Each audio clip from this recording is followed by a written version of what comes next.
BJP के रियासती सदर और एमपी बंडी संजय करीमनगर में मुतनाज़ और इश्तिहाल-अंगेज़ तकरीर के बाद न सिर्फ तमाम सियासी जमातों की तनकीदों का निशाना बने हैं, बल्कि उनके खिलाफ मनाफरत फैलाने के मुकदमात भी दर्ज होने लगे हैं। बरसकता टीआरएस ने Karimnagar two town police station में हिंदू एकता रैली के दौरान बंडी संजय की तकरीर पर शदीद एतराज़ किया और उन पर मनाफरत फैलाने और अमन आमा को बिगाड़ने का मुकदमा दर्ज करवाया है।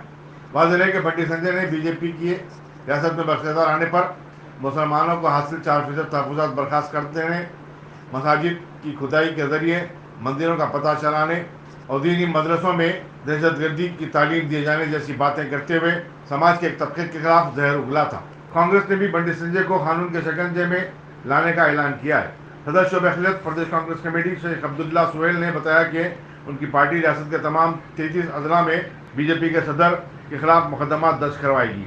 मजलिस इत्तेहादुल मुस्लिमीन ने चीफ मिनिस्टर के चंद्रशेखर राव और डीजीपी महेंद्र रेड्डी से बंडी संजय के खिलाफ कार्रवाई करने और उनकी जबान पर लगाम लगाने का मुतालबा किया है।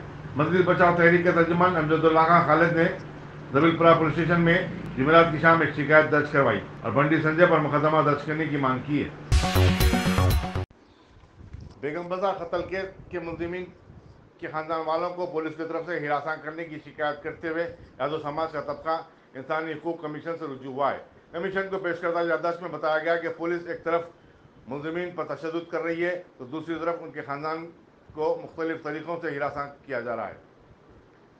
पुलिस का रोल जानिबदाराना नहीं है और ऐसा लगता है कि वो बासर सियासतदानों के दबाव में काम कर रही है। ना करता गुनाह अफराद पर मुकदमा दर्ज करने की धमकियाँ दी जा रही हैं। यादव समाज के लीडर लक्ष्मी नारायण ने कहा कि इंसाफ का तकाजा है कि पुलिस कत्ल की इस वारदात को एक आम कत्ल की तरह तस्वुर करते हुए आगे की कार्रवाई करे। मुजरिम होना या ना होना ये फैसला अदालत करेगी। योगा के आलमी दिन के सिलसिले में मरकजी वजारत आयुष की जानिब से हैदराबाद में योगा उत्सव मुनक़िद किया जा रहा है। इस 25 रोज़ा फेस्टिवल के सिलसिले में लाल बहादुर स्टेडियम में एक तकरीब मुनक़िद हुई जिसमें सैकड़ों अफराद ने शिरकत की और योगा में हिस्सा लिया। इस मौके पर रियासती गवर्नर टी सुंदरराजन, मरकजी वज़ीर पोर्ट्स सरबनंदा सोनोवाल, मरकजी वज़ीर सियाहत जी किशन रेड्डी, मरकजी ममलिकती वज़ीर सेहत MM कालूबाई और दूसरे भी मौजूद थे। इन तमाम ने वहाँ पर जोर दिया कि वो योगा को अपने मामूल का हिस्सा बनाए। मुख्तलिफ स्पोर्ट्स के खिलाड़ियों PV सिंधु, सानिया नेहवाल, मिथाली राज, तेलुगु फिल्म अदाकारों मंचू विष्णु, संदीप किशन, लवानिया और दूसरों ने भी अवामी शऊर की बेदारी के इस प्रोग्राम में शिरकत की। मानसून से कबल Hyderabad metropolitan water and sewerage board मुतहरिक हो चुका है। उसने अपने प्रोग्राम मानसून सेफ्टी वीक को 5 जून तक तौसी दे दी है।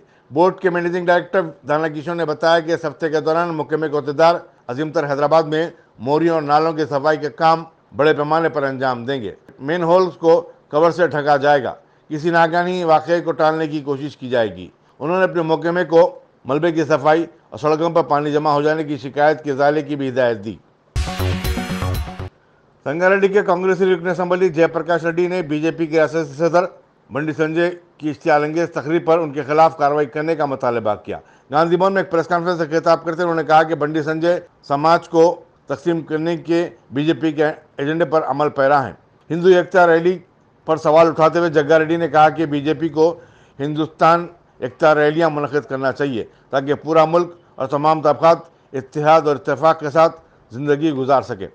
उन्होंने कहा कि बंडी संजय में अगर हिम्मत है तो वो वज़ीर-ए-आज़म नरेंद्र मोदी से तेलंगाना के लिए किए गए वादों के बारे में पूछें। नरेंद्र मोदी ने जो वादे किए थे उन्हें पूरा नहीं किया। कांग्रेस के रुकन असम्बली ने कहा कि वज़ीर-ए-आज़म जिस मकसद से हैदराबाद आए थे वो उसे खामोशी के साथ पूरा करते हुए चले जाते तो बेहतर होता। ख़ानदानी सियासत बीजेपी में नहीं है लेकिन उसका असर और तरीक़ा मुख्तलिफ है।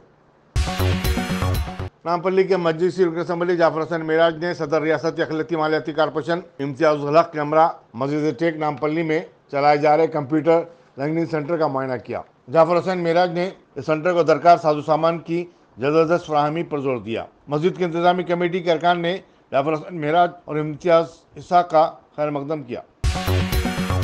हाफिज़ बाबा नगर में उमर रेस्टोरेंट के पास दिन दहाड़े एक शादीशुदा खातून पर खातिराना हमला किया गया। पुलिस कंचन बाग मुकाम वारदात पर पहुंच गई और जख्मी खातून को दवाखाना उस्मानिया के लिए रवाना किया। आगे की तहकीकात जारी हैं। बाद लोगों का कहना है कि इस खातून का हमलावर से इश्क चल रहा था।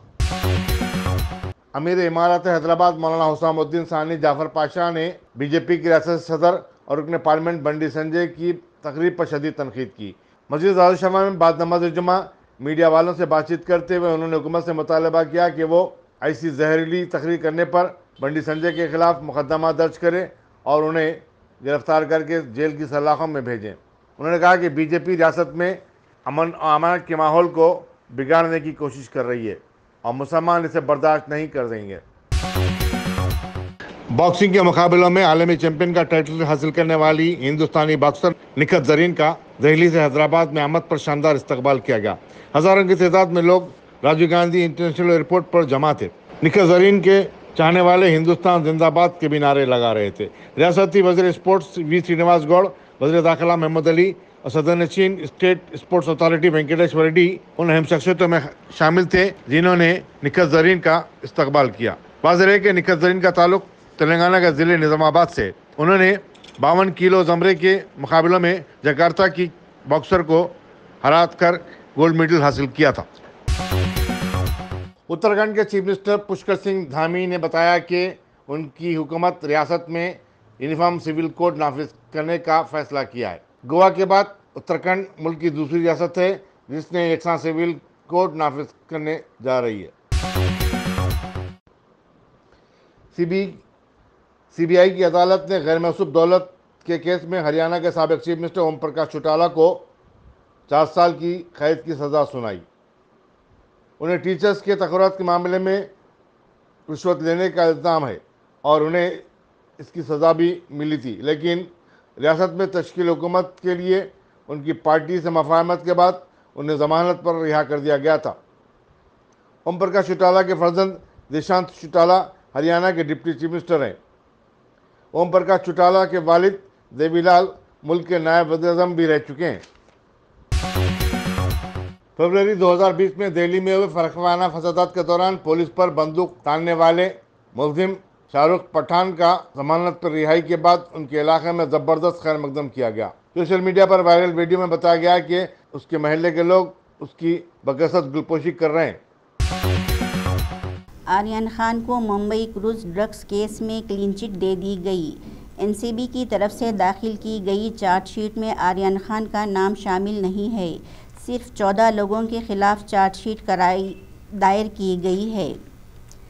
आर्यन समेत 6 अफराद को सबूतों की कमी की वजह से रिहा किया गया। एनसीबी इस हवाले से प्रेस कॉन्फ्रेंस भी कर सकती है। कॉर्डेलिया क्रूज ड्रग्स केस में एनसीबी हुक्काम चार्जशीट को खुसूसी एनडीपीएस अदालत में दाखिल की जा सकती है और हुक्काम इस मंशियात केस की चार्जशीट को कोर्ट रजिस्ट्री में जमा कराएगा। इस चार्जशीट की रजिस्ट्री से तस्दीक की जाएगी और फिर इसे अदालत में जज के सामने पेश किया जाएगा। एक कामयाब ऑपरेशन में सिक्योरिटी फोर्सेस ने बुध की शाम देर गए ज़िला बुडगाम के चाडोरा कस्बे में लश्कर-ए-तैयबा के अस्करियत पसंदों के ज़रिए social media star Amreen Bhatt की इसके घर के अंदर कत्ल का बदला लिया है। पुलिस ने जुमा को बताया कि जम्मू व कश्मीर के पुलवामा और श्रीनगर अजला में 2 अलग अलग इनकाउंटर में 4 अस्करियत पसंद बशमूल 2 जो एक खातून टीवी आर्टिस्ट को कत्ल करने में मलूस थे, मारे गए।